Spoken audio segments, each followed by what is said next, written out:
Iran के nuclear weapon को लेकर जिस तरह से ट्रंप बार बार कह रहे हैं कि बंद करो, ये बनाना बंद करो, तुम्हारे पास तुमने सारी परमाणु बम बनाने के लिए सारे इंतजाम कर लिए हैं, तो इसमें आप बताइए कितनी सच्चाई है कि ईरान के पास परमाणु बम हैं?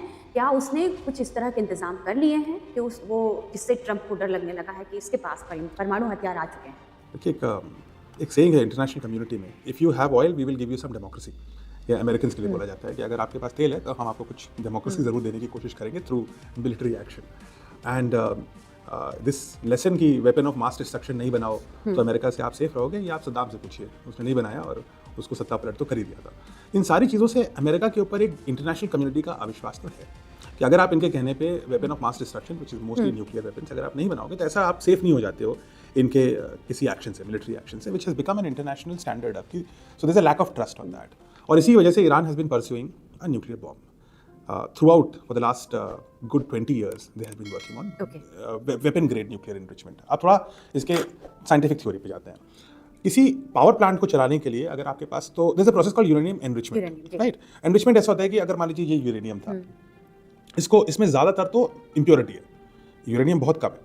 जब आप इसको नेचुरली निकालते हैं तो ये 1% से भी काफ़ी नीचे इसमें यूरेनियम होता है। फिर आप इसको सफाई करते हैं और फिर जो सबसे इंपॉर्टेंट प्रोसेस होता है वो होता है सेंट्रीफ्यूज, जिस प्रोसेस से वॉशिंग मशीन चलती है। वॉशिंग मशीन से पानी कैसे निकलता है? वो दो से नचाती है तो पानी, क्योंकि ग्रेविटी सबका डेंसिटी अलग अलग है तो कपड़े से पानी धीरे धीरे बाहर निकल जाता है।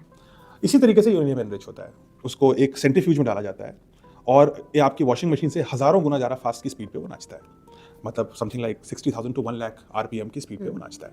जिससे क्या होता है, जो हल्का यूरेनियम है, जो इम्प्योरिटीज़ हैं वो अलग हो जाती हैं, जो भारी यूरेनियम है वो अलग हो जाता है, सब कुछ अलग अलग हो जाता है।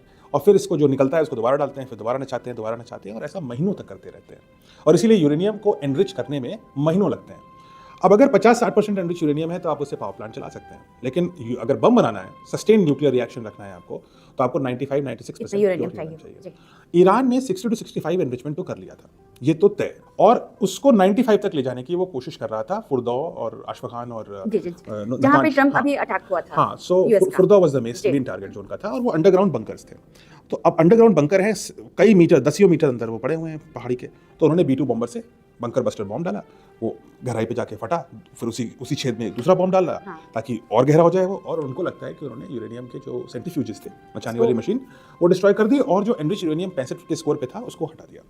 लेकिन अगर ऐसा होता तो जो यूरेनियम है वो स्पिल होता और आपको सैटेलाइट से या इवन ग्राउंड लेवल पे आपको रेडिएशन मिलता, नहीं मिला। इसका मतलब यह है कि मोस्ट प्रॉब्ली ईरान ने अपना जो 65% का यूरेनियम एनरिच कर चुका था उसको पहले ही बचा लिया, पहले ही निकाल लिया था, ऐसा ईरान खुद भी कहता है।